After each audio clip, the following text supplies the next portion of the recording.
Travel Advisory sampun kamedalang oleh makudang-kudang panegara pinake pamikeling majeng ring warga negara sane jagi rauh ke Indonesia. Puniki kebausang oleh Idewa Putu Susila ring Denpasar.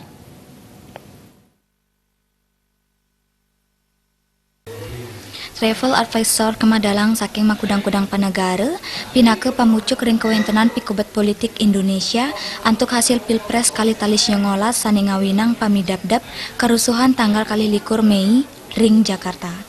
Pemargin Travel Advisor ke Indonesia kejantenang wajar. Panindekan punike nenten banget ngiwasin ring pariwisata Indonesia pamekas ring Bali. Manut ring jaktinipun pangurati pariwisata Idewa Putu Susila risampun pemargin Travel Advisor Kamadalang para angga pariwisata Bali nenten-wenten sane maosang pembatalan kunjungan wisata masif. Napi malih sampun kewentenin kategep resmi saking Polda Bali miwa Gubernur Bali sane maosang Bali kantun aman antuk wisatawan.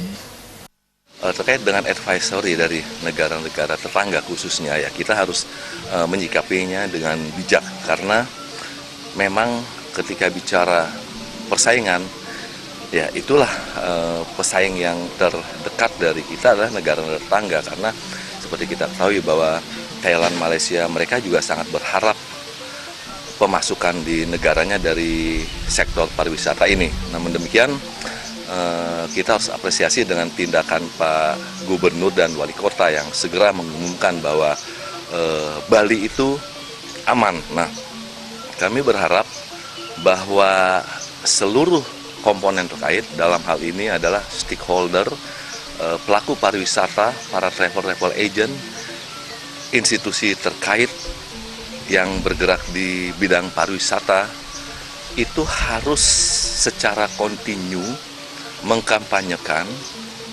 membuat mindset kepada para wisatawan bahwa Bali itu aman.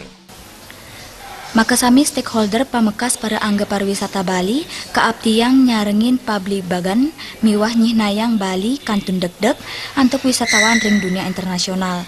Pendekatan persuatif berkelanjutan taler kemargiang ring Biro Perjalanan Wisata, paiketan kedutaan miwah stakeholder pariwisata sane wenten ring panegara sane madalang Travel Advisor inucap. Agung